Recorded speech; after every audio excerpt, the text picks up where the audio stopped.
अब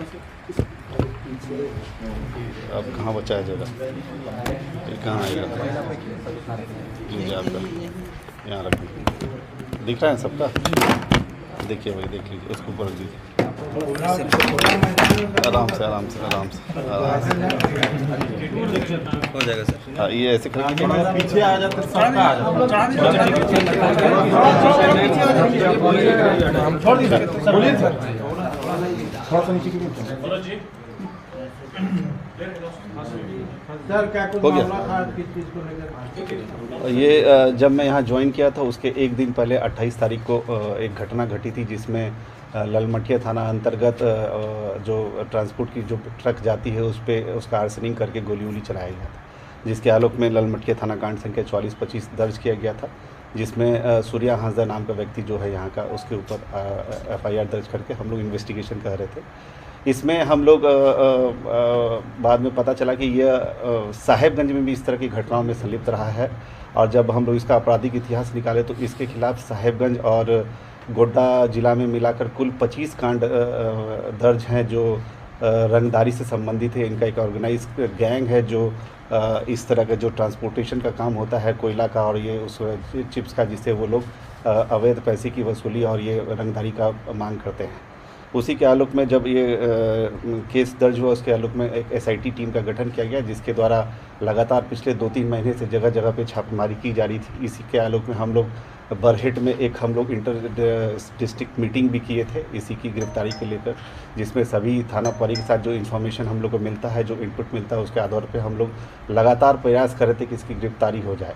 इसी आलोक में हम लोग को कल इसकी सूचना मिली थी कि यह देवघर में कहीं पहुंचा है।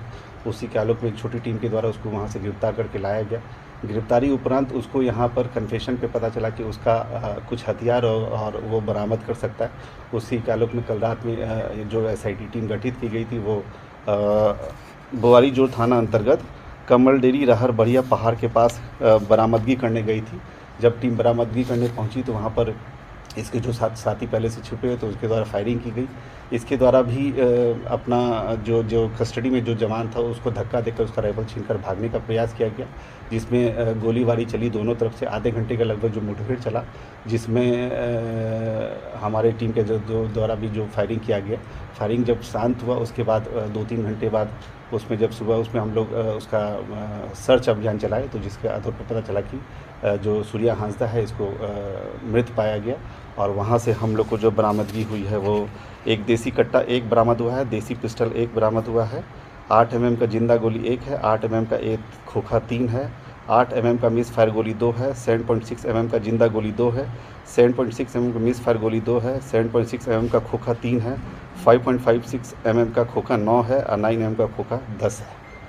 तो ये जैसा हम लोग जानते रहे पहले भी इसका पूर्व इतिहास रहा है। जब भी पुलिस इसकी गिरफ्तारी करने जाती है तो पहले भी पूर्व के DSP का इसके द्वारा हाथ तोड़ दिया गया, साहेबगंज में जो घटना घटी थी। और जब भी इस तरह का पुलिस गिरफ्तार करती है तो पुलिस में ये प्रोटेस्ट करता है, और प्रोटेस्ट के आलोक में कल इसने भी यही काम किया था और ये भागने का प्रयास किया था, जिसके क्रम में ये घटना घटी है। उसकी अभी जो मुठभेड़ में उसकी मौत हो गई है। उसके बाद जो हम लोग का जो NHRC का जो गाइडलाइन है उसके आलोक में मजिस्ट्रेट प्रतिनियुक्त करके पूरी टीम की हम लोगों ने वीडियोग्राफी और उसके उपस्थिति में सारा चीज़ कराया है। उसका रिपोर्ट आना बाकी है।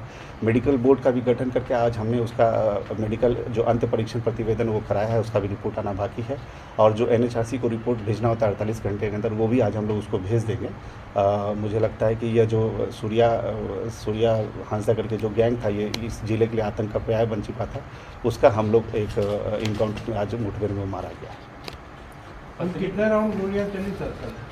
अब ये तो अब इन्वेस्टिगेशन का पार्ट है, वो हम लोग अभी करेंगे। स्टेशन डायरी में उसका एंट्री होगा, वो हम लोग उसमें सारा डिटेल लिखा रहता है कि दोनों तरफ से कितनी गोलियां चली, कितना खोखा। मैंने आपको बता दिया अभी कि इतना बरामदगी हुआ है। इसके आधार पर अभी हम लोग मिलान करके उसमें इन्वेस्टिगेशन का पार्ट आएगा, उसमें आएगा।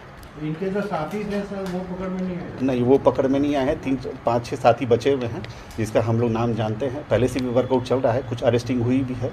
अभी हम लोग लास्ट 2-3 दिन पहले जो साहेबगंज में ऑपरेशन चलाए उसमें साहेबगंज में 2 अरेस्टिंग हुई है। यहाँ हम लोग का अभी नहीं हुआ है। 4-5 गैंग बचे हुए हैं, उसको हम लोग जल्दी पकड़ेंगे। तो पुलिस के जवान में कोई घायल नहीं?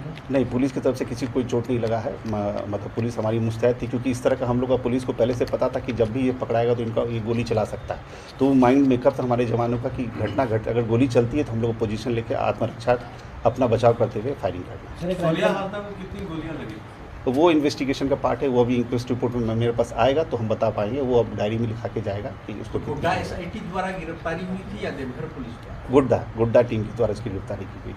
सर, देवघर पुलिस के द्वारा सहयोग किया गया था। सर, इस पर CCA लगा हुआ था और कितने केसेस इस पर थे और कौन कौन से पॉलिटिकल पार्टी से इसका रिलेशन था? देखिए, CCA तो जब लगता है, जब ये जेल में रहता है, 3 तरह का CCA लगता है। जब ये जेल में रहता है तो हम CCA उसको उसमें निरुद्ध करने के लिए CCA लगा सकते हैं, जिला बदल करने के लिए CCA लगा सकते हैं, या फिर थाना उपस्थिति के लिए CCA लगा सकते हैं।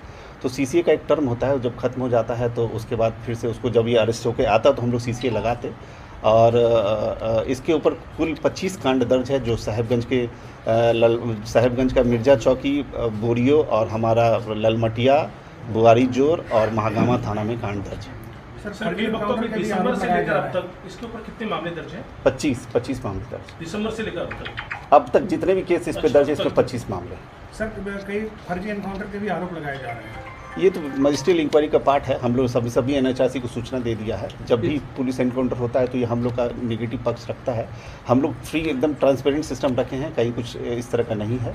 और इसमें मजिस्ट्रेट प्रतिनियुक्त किया गया है और फर्दर जो NHRC का गाइडलाइन है उसके आलोक में हम लोग सारा एक्शन पूरा कराएंगे। क्या सर ये इसका अमन गिरोह से भी संबंध बताया जा रहा है क्या? ये इन्वेस्टिगेशन का पार्ट है, ये अभी हम लोग चेक करेंगे। बाकी कुछ बातें हैं जो अभी हम यहाँ नहीं बता सकते, वो इन्वेस्टिगेशन में आएंगे और आगे पता चलेगा। तो जो इसमें संलिप्त अगर कहीं और भी इसका गैंग सक्रिय है दूसरे स्टेट में भी, तो उसके आलोक में हम लोग अक्सर कार्रवाई करेंगे। सर, परिजन राजनीतिक पक्ष भी बोल रहे हैं कि इसमें राजनीतिक साजिश। राजनीति का तो ये आप लोग ज़्यादा बेटर बता पाएंगे कि किस पक्ष से जुड़े हैं। हम लोग तो यही जानते हैं कि वो शातिर अपराध कर्मी था और यहाँ का कुख्यात था, और उसका हिस्ट्री रहा है कि वो पहले भी पुलिस पे बहुत बार अटैक कर चुका है, साहेबगंज में भी कर चुका है, और ऐसा घटना हुआ है। सर, जो हथियार बरामद हुआ है क्या उसी का प्रयोग उस में हुआ था? सर, उस कांड में किसका जो हथियार बरामद हुआ है सर, उसी से कांड कारित करता था? हाँ, देखिए, इससे पहले भी साहेबगंज में भी 5-6 हथियार पकड़ाए थे हमने। जब उसके गैंग के सदस्यों को उसमें भी 4-5 हथियार पकड़ाए थे। उसके पास 12-15 हथियार हमेशा लेके चलता था, जिसमें से कुछ बरामद कर लिए थे, कुछ हम लोग के पास और बरामद हो गए। कुछ साथी जो उसके फरार हो गए, उसके पास भी कुछ हथियार है, जिसको हम लोग अभी लग करके उसको अरेस्ट करके जेल। सर, इस टीम को लीड किसने किया था सर? ये इसमें SDPO गुड्डा, क्योंकि महागामा पहले लीड कर रहे थे क्योंकि वो अवकाश में थे, तो SDPO गुड्डा इसको लीड कर रहे थे। घटना घटने के बाद जब सारा मुझे इन्फॉर्मेशन, मैंने DSP हेडक्वार्टर को भेजा था सहयोग करने के लिए कि आप जाकर के वहाँ सहयोग करें। कितने बजे थी सर? ये रात को हुआ है लगभग 12:30-1 बजे के आसपास। परिजन कह रहे हैं कि देवघर से उठाया गया है। तो बताए, देवघर से मेरी टीम अरेस्ट की, तो बताइए। सर, कितने थानों की पुलिस इन्वॉल्व थी इसमें? इसमें ऑलमोस्ट 4-5 थाने का जो मेन हम लोग का जो है, बुआरी जोड़, ललमटिया, महागामा, और क्योंकि टाउन का भी कुछ हेल्प हो जाता है, क्योंकि टाउन से बहुत सारा हम लोग को हेल्प मिलता है, तो टाउन मिला के हम लोग सारा। अब सर, नेक्स्ट फर्दर स्टेप